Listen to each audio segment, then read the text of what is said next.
Hi guys, welcome to Madly Meals. Hope you all are doing very good. இன்றைக்கி நாங்கள் எங்களோட vlogல ஒரு சூப்பரான பருப்பு வடை ரெசிபி தான் பார்க்க போகிறோம். பருப்பு வடை மசாலா வடை எப்படி வேணாலும் சொல்லலாம். ஈவினிங் ஆனாலே எல்லாருக்குமே ஏதாச்சும் மொறு மொறுன்னு ஸ்பைஸியாக கிறிஸ்பியாக டீயோட சாப்பிடணும் போல் இருக்கும். ஸோ அப்படியானவங்களுக்கு இந்த ரெசிபி ஹெல்ப்ஃபுல்லாக இருக்கும்னு நான் நினைக்கிறேன். ஸோ இந்த ரெசிபியை பார்த்துடலாம் வாங்க இன்க்ரீடியன்ட்குள்ளே போகலாம். அதுக்காக நான் ஒரு 2 கப்பு கடலைப்பருப்பு ஓவர் நைட்டு ஊற வச்சு வாஷ் பண்ணி எடுத்திருக்கிறேன். கடைகளில் கேட்டால் இது உங்களுக்கு கிடைக்கும். அது கூடவே ஒரு பெரிய வெங்காயம் அதையும் எடுத்து சாப் பண்ணி வச்சுக்கோங்க. 2 க்ரீன் சில்லி, கொஞ்சமாக கறி லீவ்ஸ், கருவேப்பிலை, அப்புறம் கொஞ்சமாக கொரியாண்டர் லீவ்ஸ், கொத்தமல்லி அதையும் நல்லா சின்னதாக சாப் பண்ணி எடுத்து வச்சுக்கோங்க. கொஞ்சமாக சில்லி ஃப்ளேக்ஸ், அது கூடவே கொஞ்சம் உப்பு, கொஞ்சமாக பெருஞ்சீரகம் எடுத்து வச்சுருக்கேன். ஆக்சுவலாக குழந்தைங்களுக்கு கொடுக்குறீங்கன்னா ஸ்பைஸியாக குறைச்சிக்கோங்க. ஒரு கிரைண்டர் கப்பில் உங்களோட கிரைண்டர் கப்பை பொறுத்து நீங்கள் அட் அ டைமில் கூட அடிச்சுக்கலாம். கொஞ்சமாக ஆட் பண்ணி வாட்டரே இல்லாமல் நீங்கள் அடிச்சுக்க போகிறீங்க கைஸ். உங்களுக்கு வேணுமா இருந்தால் நீங்கள் கொஞ்சமாக ஆட் பண்ணிக்கோங்க வாட்டர். ஒரு பவுலில் கொஞ்சமாக வேறையாக கடலைப்பருப்பு எடுத்து சைடில் வச்சுக்கோங்க. உங்களுக்கு ஃப்யூச்சரில் அது மாவு ரெடி பண்ணும்போது தேவைப்படும். ஸோ நான் என்னோடய கடலைப்பருப்பு எல்லாத்தையும் கிரைண்டர் கப்பில் போட்டு அடித்து எடுத்துக்கொள்ள போகிறேன். ஆனால் பேஸ்ட் மாதிரி அடித்து எடுத்துக்கொள்ள வேண்டாம். நீங்கள் பேஸ்ட் மாதிரி அடிச்சிட்டிங்கன்னா உங்களுக்கு கிறிஸ்பினஸ் கிடைக்காது. ஸோ கொஞ்சம் நரநரப்பு தன்மையாகவே நீங்கள் அடித்து எடுத்துக்கோங்க. ஸோ இந்த மாவை பார்த்தா அவங்களுக்கு தெரியும், அதில் கூட கடலைப்பருப்பு அங்கங்கே கொஞ்சம் இருக்கும். ஏன்னா அப்படி அடித்தா தான் உங்களுக்கு அந்த நல்ல டெக்ஸ்டர், நல்ல கிறிஸ்பினஸ் கிடைக்கும். பருப்பு வடைனாலே கிறிஸ்பினஸ் தானே. ஸோ நீங்கள் அந்த மாதிரி நல்லா பிளெண்ட் பண்ணி எடுத்துக்கோங்க. வாட்டரே இல்லாமல் அடிச்சிங்கன்னா ரொம்பவே நல்லது. வேணுன்னா கொஞ்சமாக ஆட் பண்ணிக்கோங்க. ஸோ நீங்கள் எடுத்து வச்சுருக்கிற பேலன்ஸ் கடல் பருப்பை அதில் ஆட் பண்ணிக்கோங்க. ஆட் பண்ணிவிட்டு அது கூடவே நாங்கள் கட் பண்ணி வச்சுருக்கிற ஆனியன், கொத்தமல்லி, சில்லி, கறி லீவ்ஸ் எல்லாத்தையும் போட்டு ஃபுல்லாக ஆட் பண்ணிக்கோங்க.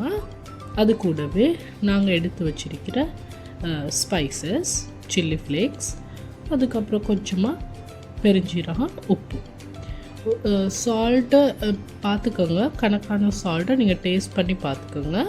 அதே மாதிரி ஸ்பைஸியும் அப்படி தான். நீங்கள் கிட்ஸுக்கு கொடுக்குறீங்கன்னா கொஞ்சம் பார்த்தே ஆட் பண்ணிக்கோங்க. ஸோ இதை நல்லா கையால் பிசைஞ்சு விட்டுக்குங்க. எல்லாமே மிக்ஸ் ஆகிற மாதிரி நல்லா பிசைஞ்சு விட்டுடுங்க.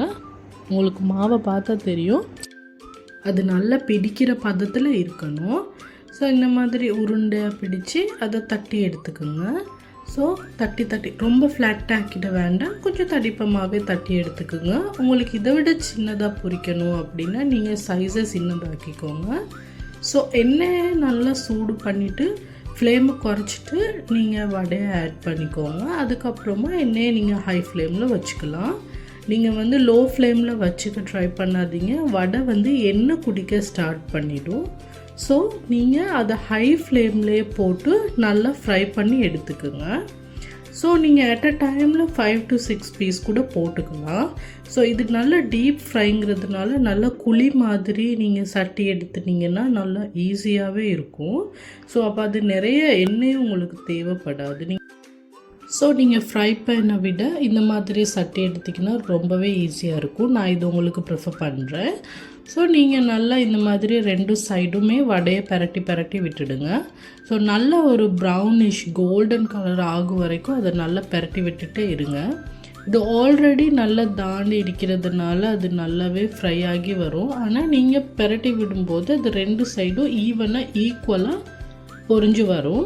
ஸோ உங்களுக்கு இப்போவே பார்த்தாவே தெரியும், நான் ஹை ஃப்ளேமில் வச்சு தான் ஃப்ரை பண்ணுறேன். ஸோ நீங்களும் அதே மாதிரி ஹை ஃப்ளேமில் வச்சு ஃப்ரை பண்ணிங்கன்னா ஆயில் கம்மியாக தான் எடுக்கும் வடை. ஸோ பாருங்கள் இது எவ்வளோ அழகாக ஃப்ரை ஆகி வந்திருக்கு அப்படின்னு. நான் என்னோடய ஃபர்ஸ்ட் செட்டை நான் அப்படியே ஃப்ரை பண்ணி எடுத்துட்டேன். பார்க்கவே சூப்பராக இருக்குது. ஸோ என்னோடய செகண்ட் செட்டையும் நான் அதே மாதிரி தட்டி போட்டுட்டேன். ஆயிலுக்கு கொஞ்சம் தூரமாகவே உங்களோட கையை வச்சு யூஸ் பண்ணிக்கோங்க. இந்த மாதிரி கிட்டையே தட்டி நீங்கள் ஆட் பண்ணிக்கலாம். நீங்கள் எதுவும் யூஸ் பண்ண வேண்டியதில்லை, உங்கள் கையில் இருந்து அது நைஸாக நழுவி போயிட்டுடும்.